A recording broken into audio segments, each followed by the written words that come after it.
Hello दोस्तों, स्वागत है आपका एक नई वीडियो में। तो आज की ये वीडियो काफी स्पेशल है। बात करेंगे इंडिया की हिस्ट्री के काफी इंपॉर्टेंट इंसिडेंट के बारे में। इन्वेजन। इंडिया हिस्ट्री से वो कंट्री रहा है जिस पे सबसे ज्यादा इन्वेजन हुआ है। कभी उसकी वेल्थ की वजह से तो कभी आपस में राज्यों में नहीं रहने वाली यूनिटी यानी एकता की वजह से। और इसी इन्वेजन के बाद बहुत लंबे पीरियड तक इंडिया में एक एम्पायर रहा था जिसका नाम था मुगल एम्पायर। आज इस वीडियो में यही जानते हैं कि अगर इन्वेजन के शुरुआत में ही मुस्लिम एम्पायर्स इंडिया में नहीं आ पाती तो इंडिया आज कैसा होता। हेलो दोस्तों, मेरा नाम है दीपक, आप देख रहे हैं इट्स इनक्रेडिबल फॉर यू। तो आइए शुरू करते हैं।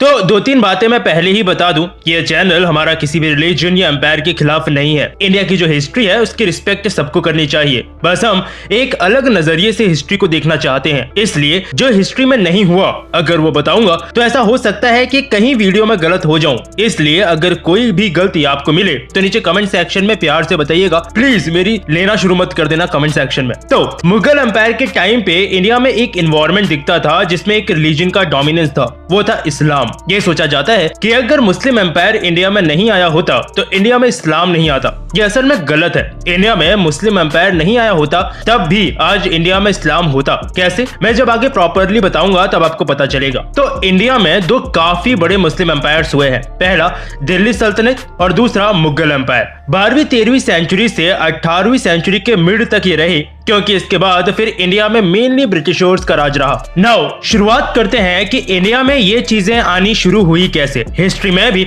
इंडिया का दूसरी कंट्रीज के साथ ट्रेड होता था। तो एक तो अरब ट्रेडर्स थे जिनके थ्रू इस्लाम इंडिया में इंट्रोड्यूस हुआ था। दूसरी थी खिलाफत मूवमेंट। 724 और 810 सीई के बीच में एक सीरीज हुई थी बैटल्स की, अरब और प्रतिहार, चालुक्य और कुछ छोटे इंडियन किंगडम्स के बीच में। आज के मौजूदा राजस्थान गुजरात एरिया की तरफ ये सब कुछ हुआ था, जिसमें जीत हुई थी इन्हीं इंडियन किंगडम्स की, यानी खिलाफत को उस वक्त बाहर खदेड़ दिया गया था। इसके कुछ समय बाद एक और काफी इंपॉर्टेंट इवेंट हुआ था जिसे असल में नींव माना जाता है एक तरह से मुस्लिम एम्पायर्स का इंडिया पे। ये बैटल हुआ था राजपूत में पृथ्वीराज चौहान और मोहम्मद गौरी की इन्वेडिंग आर्मी के साथ। इसे बैटल ऑफ तरायन बोलते हैं, जिसमें पहली बैटल राजपूत जीते थे जबकि दूसरी बैटल राजपूत यानी पृथ्वीराज चौहान हार गए थे। बस यहीं से इन्वेजन शुरू हुआ। यानी अगर हमें ये इन्वेजन इंडिया में नहीं चाहिए, मतलब पृथ्वीराज चौहान को दूसरी बैटल भी जीतनी पड़ेगी। तो अगर मान ले कि हाँ पृथ्वीराज चौहान दूसरी बैटल भी जीत गए थे तो इंडिया में कुछ फर्क नहीं आना था। जैसे इंडिया पहले था वैसे ही बाद में भी रहता, लेकिन सिर्फ कुछ समय के लिए, क्योंकि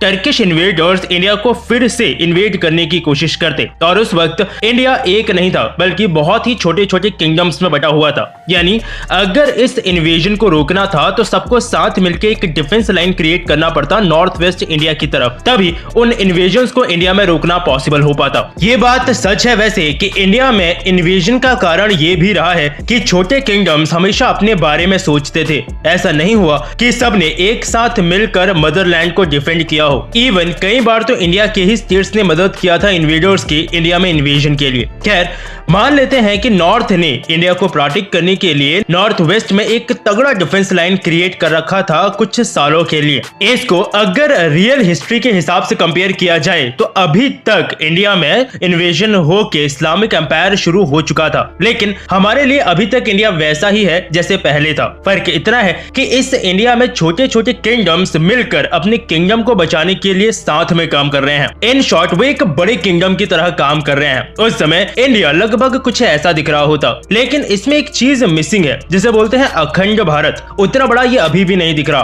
तो क्यों? क्योंकि इस्लामिक इन्वेजन को सिंधु नदी से होकर के हिंदू कुश पर्वत के दूसरी तरफ तक खदेड़ना काफी मुश्किल होता, खासकर तब जब छोटे छोटे राज्य मिलकर काम कर रहे होते। हाँ, ये बिल्कुल तब हो सकता था अगर इंडिया में एक बहुत बड़ा किंगडम खुद से राज करता, जैसे मराठा एम्पायर या मौर्य एम्पायर। इसलिए ये बहुत चांसेस हैं कि अगर इंडिया में इन्वेजन नहीं भी होता तब भी ये कश्मीर का थोड़ा सा हिस्सा और नॉर्थ वेस्ट का थोड़ा हिस्सा मुस्लिम एम्पायर्स के अंडर में ही होता। इसके साथ अगर यही चीज कंटिन्यू रहती, डिफेंस कंटिन्यू रहता, तो मोस्ट प्रोबेबली इतना टाइम बीत जाता कि फिर ब्रिटेन की इंडिया में एंट्री होती और इसको हम चेंज नहीं करेंगे। मान लेते हैं कि ब्रिटेन इंडिया पे धीरे धीरे कब्जा करना शुरू करता और फिर ब्रिटेन के अंडर रहने के बाद भारत को आजादी मिलके उसको एक डेमोक्रेसी आज की तरह घोषित कर दिया जाता और फाइनली हम उसी जगह पर पहुंच जाते जहां हम आज हैं। लेकिन अब सवाल ये कि फिर उस लंबे से रोके हुए मुस्लिम एम्पायर के इन्वेजन से इंडिया में क्या चेंजेस होते। देखो, असल में बहुत कुछ चेंज होता। जैसे पहली चीज, भारत के पास आज दुनिया की सबसे पुरानी और सबसे प्रीशियस यूनिवर्सिटीज और नॉलेज का खजाना होता, जैसे नालंदा यूनिवर्सिटी। भारत में अगर आपको आज 1000 साल, 1200 साल, 1500 साल तक के पुराने ब्यूटीफुल और यूनिक आर्ट्स और आर्किटेक्चरल टेम्पल्स देखने को मिलते तो आपको हैरानी नहीं होती, क्योंकि वो बिल्कुल कॉमन होता। लेकिन हाँ, फिर इंडिया में आज ताजमहल, कुतुब मीनार जैसी हजारों जगह हमें देखने को नहीं मिलती, क्योंकि unique Indo Persian architecture India तक कभी पहुंचता ही नहीं। वैसे ऐसे नहीं बोल सकते कि पहुंचती ही नहीं, शायद ट्रेड वगैरह के जरिए ये इन्फ्लुएंस इंडिया तक आ जाता, लेकिन इंडिया में इस आर्किटेक्चर की इतनी सारी इमारतें होना बिल्कुल पॉसिबल नहीं था। इंडिया में आज भी हमारे पहनावे में और खाने में भी मुस्लिम एम्पायर का काफी इन्फ्लुएंस रहा है। यानी अगर आपको कबाब या चिकन बिरयानी पसंद है तो फिर ये सब इंडियन फूड नहीं होता। सेम आर्किटेक्चर की तरह शायद ये धीरे धीरे इंडिया तक पहुंच जाता, लेकिन जैसे इनकी पहचान आज दुनिया में भारत के नाम से है वो नहीं होता। इसके साथ कई लोग ये सोचते हैं कि अगर मुस्लिम एम्पायर इंडिया में नहीं होता तो इंडिया में मीट कंजम्पशन बहुत कम होता। ये एक्चुअली सही है। इंडिया की आज की पॉपुलेशन भी कम होती और मीट कंजम्पशन भी कम होता। हिस्ट्री में ये प्रूफ्स हैं कि इन्वेजन के पहले भी इंडिया में मीट कंजम्पशन होता था,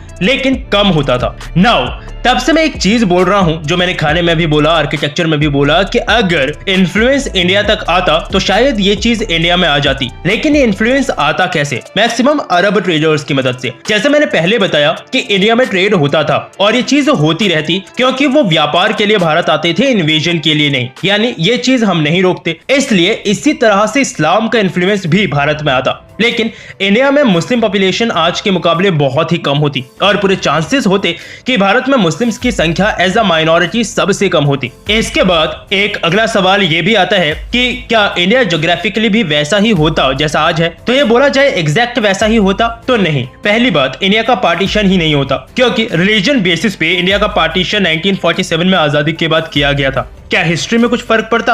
अभी तक हम जो मान के चल रहे हैं कि इंडिया में सारे छोटे छोटे किंगडम्स कंट्री को प्रोटेक्ट करने के लिए लगे रहते, अगर ऐसा होता तो बहुत चांसेस थे कि आप आज के राजपूत एम्पायर या मराठा एम्पायर यानी छत्रपति शिवाजी महाराज जैसे राजा को नहीं जानते। क्यों?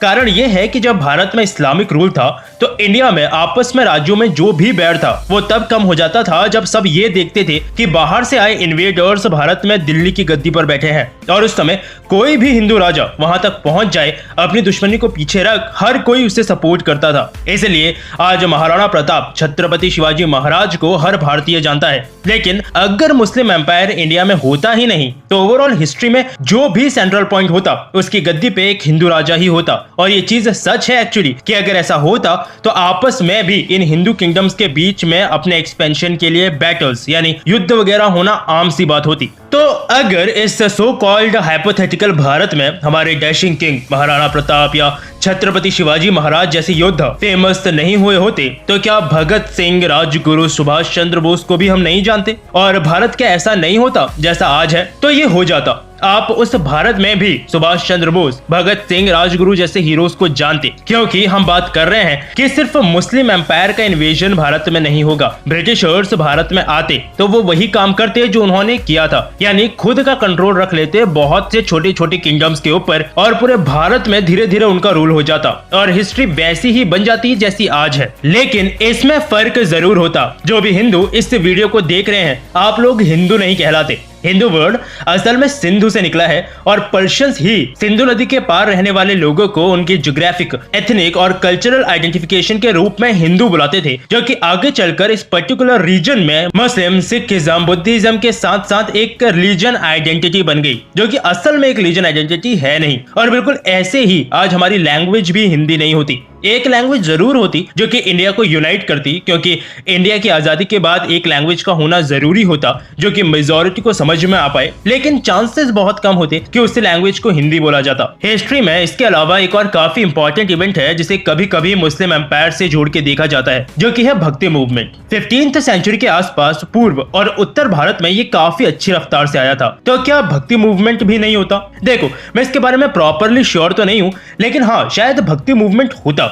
क्योंकि भक्ति मूवमेंट को अगर आप ट्रेस करते हुए पीछे जाओगे तो इसकी शुरुआत 7वीं और 8वीं सेंचुरी में मिलती है साउथ इंडिया में। यानी उस समय इस्लामिक इन्फ्लुएंस इंडिया में आना शुरू हुआ था, लेकिन मुस्लिम एम्पायर्स प्रॉपरली इंडिया में शुरू नहीं हुए थे। यानी भक्ति मूवमेंट इंडिया में उससे पहले ही शुरू हो चुका था। बाद में जाकर के ये 15वीं सेंचुरी के आसपास बंगाल, असम और नॉर्थ इंडिया में काफी बड़े लेवल पे फैला था। तो फिर फाइनली इंडिया कैसा होता? एक्चुअली भारत सच में अलग होता। कुछ ऐसी चीजें जो आज हमारे पास हैं वो नहीं होती, जबकि कुछ ऐसी चीजें जो हमसे हिस्ट्री में खो गई हैं आज भी हमारे पास होती। ये वीडियो हमने ये सोच के बनाई है कि इंडिया में वापस ब्रिटिशर्स का राज हो जाता, लेकिन अगर मान लो इंडिया में मुस्लिम एम्पायर्स के साथ साथ ब्रिटिशर्स का राज भी नहीं होता तो फिर इंडिया कैसा होता? मुझे नीचे कमेंट सेक्शन में जरूर बताइएगा आपके थॉट्स, मैं जानना चाहूंगा। क्या इंडिया में आज भी किंग होते? डेमोक्रेसी नहीं होती? ज्योग्राफिकली तो शायद इंडिया जरूर अलग होता, लेकिन उससे भी बड़ा सवाल कि क्या इंडिया एक कंट्री होता? जो भी आपको लगता है नीचे जरूर लिखिएगा, क्योंकि ये इमेजिनेशन है और आप जैसे चाहे अपने थॉट्स डाल सकते हैं।